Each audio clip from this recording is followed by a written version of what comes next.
kote nchini. Wakati nikiwa njiani jana usiku kuja huku Masasi, nikapewa taarifa kwamba kwenye mitandao ya kijamii kuna kauli ya msajili wa vyama vya siasa na kwamba amempa katibu mkuu wa Chadema wiki moja ili katibu mkuu atoe majibu juu ya barua ambayo yameandikiwa na mwanachama mmoja wa Chadema kuhusu uhalali wa kikao cha baraza kuu la chama tarehe 22 mwezi Januari mwaka 2025 kilichothibitisha uteuzi wa katibu mkuu wa chama, manaibu katibu wakuu na wajumbe wa kuteuliwa wa kamati kuu ya chama. Msajili wa vyama vya siasa amelizungumza jambo hili kwenye vyombo vya habari, na kwa sababu amelizungumza kwenye vyombo vya habari,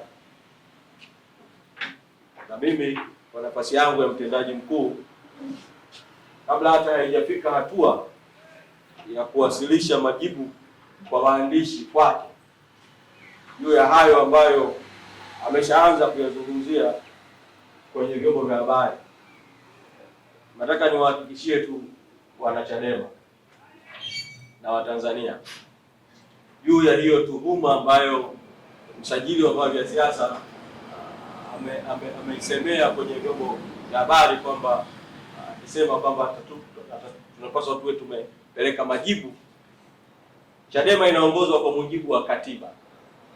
Sisi tunaheshimu sana katiba ya chama, kanuni, maadili na itifaki ya chama. Ibara ya 6.22 ya katiba ya chama inahusu uhalali wa vikao vya chama, na ibara hii ina sehemu mbili juu ya akidi ya vikao. Hapa nitazungumza juu ya hoja ya akidi ya vikao. Sehemu ya kwanza ni ibara ya 6.22a inayotamka maneno yafuatayo: kutahitajika akidi ya 50% ya wajumbe kwenye kikao halali cha ngazi ya kawaida. Alafu 6.22b nazungumza akidi nyingine: lakini vikao halali vya kurekebisha au kubadilisha katiba au vya uchaguzi na sera za chama vitahitaji akidi ya 75%. Kwa kuna akidi za aina mbili katika chama cha Chadema. Kuna akidi ya vikao vya kawaida vya maamuzi na kuna akidi ya vikao vya maamuzi maalum ambayo kwenye katiba yametajwa ni mambo yafuatayo: moja, kama kuna ajenda ya kubadilisha katiba ya chama; pili, ajenda ya uchaguzi wa chama; tatu, ajenda inayohusu kupitisha sera za chama. Kikao cha baraza kuu cha tarehe 22 mwezi Januari mwaka 2025 hakikuwa na ajenda ya uchaguzi, kwa sababu nakumbuka, na hili nilieleza vizuri sana mbele ya baraza kuu. Baada ya kuwa katibu mkuu, nimepokea rufaa juu ya uchaguzi wa wajumbe wa kamati kuu wa kuchaguliwa. Ajenda ya uchaguzi ikawa si sehemu ya ajenda ya kikao cha baraza kuu cha tarehe 22 mwezi Januari mwaka 2025.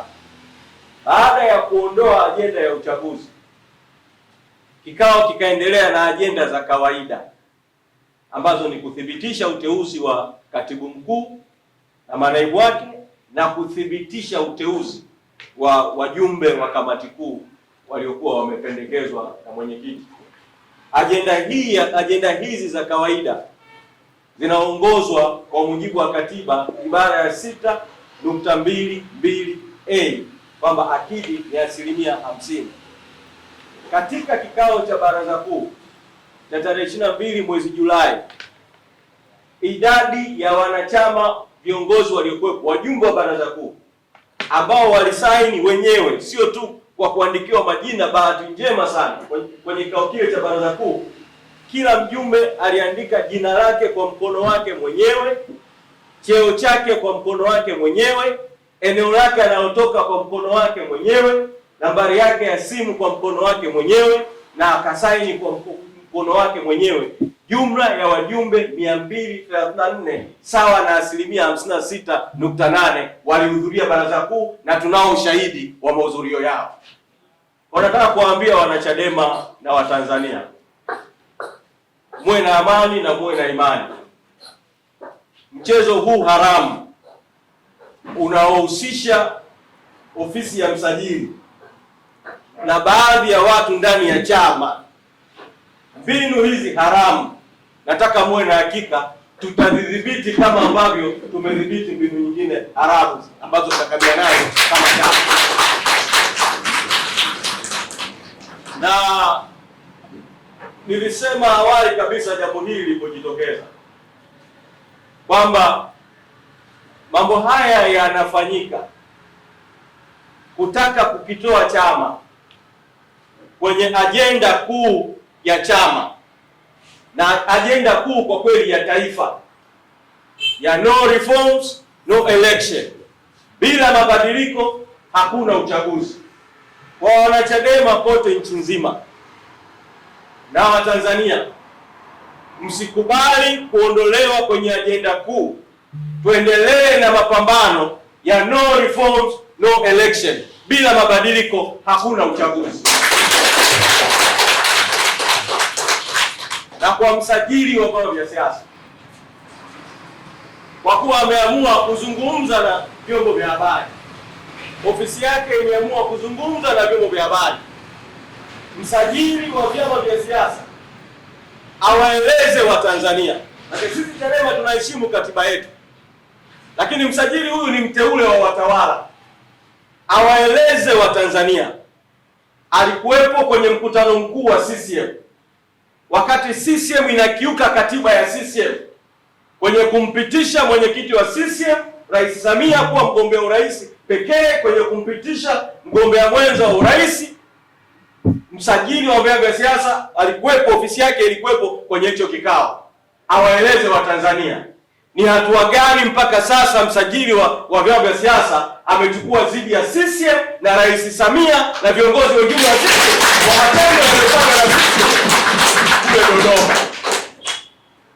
Na msajili huyu wa vyama vya siasa, kwa kuwa ameamua kujitokeza mbele ya vyombo vya habari, awaeleze vile vile Watanzania na ajitokeze aseme ni hatua gani amechukua dhidi ya CCM baada ya msemaji wa CCM kutoa tuhuma za uongo na za hatari kwa kweli, zenye kuvunja sheria na kuzua taharuki, kwamba kampeni ya Chadema ya tone tone ya kukusanya michango ambayo Watanzania wote tunaomba muendelee kuiunga mkono, CCM imetoa madai ya uongo kwamba Chadema inachangisha fedha kwa ajili ya kwenda kununua virusi vya Ebola na Mpox na mambo mengine yanayoshabihiana na haya.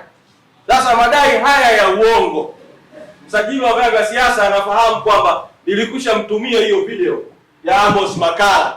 Msajili ajitokeze mbele ya Watanzania aeleze amechukua hatua gani dhidi ya Amos Makalla na CCM kwa kutoa tuhuma hizi za uongo.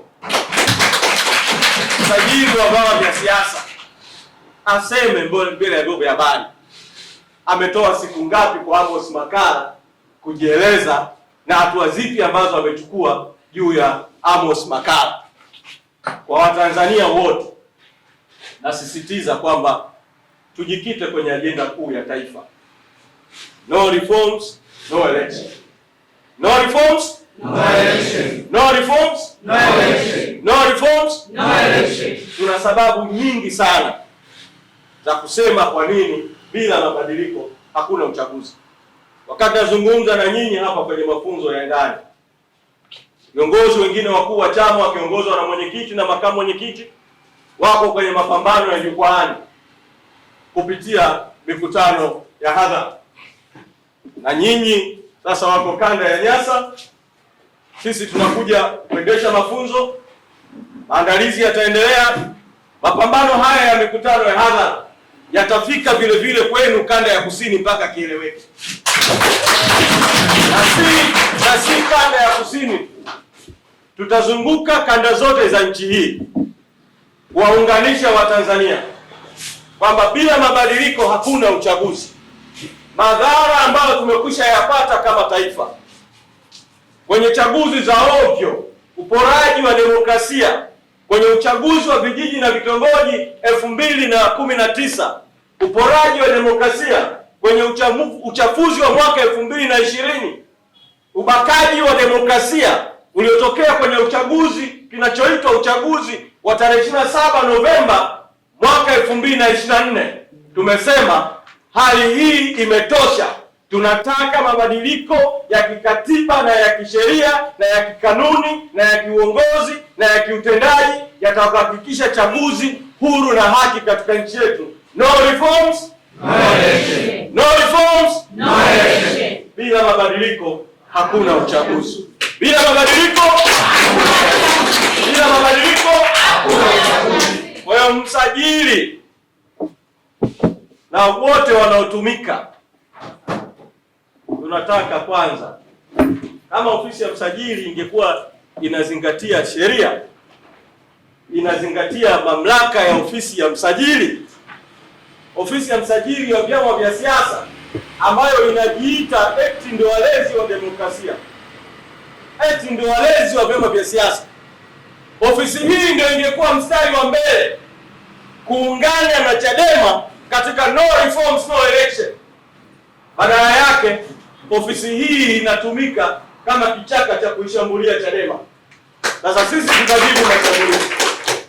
Taendesha mafunzo hapa, tarejea Dar es Salaam, bado na safari ya kwenda kuendesha mafunzo kanda ya kati, kwa maana ya mikoa ya Dodoma, Singida, Morogoro.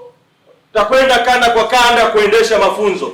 Lakini pamoja na kuendesha mafunzo, wakati tukiendelea na mafunzo, maelekezo, kukagua uhai wa chama kupitia vikao vya ndani, timu zingine zinaendelea na mashambulizi kupitia mikutano ya hadhara, pamoja na kuwa kwenye mzunguko huo mikoani. Lakini tuhakikishie tu wanachadema kwamba jitihada hizo zinazoendelea kufanywa tutazidhibiti kwa haki kabisa, kwa kuzingatia katiba, kanuni, maadili, itifaki ya chama na mwelekeo wa chama kwa ujumla. Asanteni sana, nimefungua mafunzo haya. Sitaki kutoa hotuba ndefu ya ufunguzi ili tujikite zaidi katika mafunzo. Kwa mafunzo haya yamefunguliwa rasmi. Asanteni sana.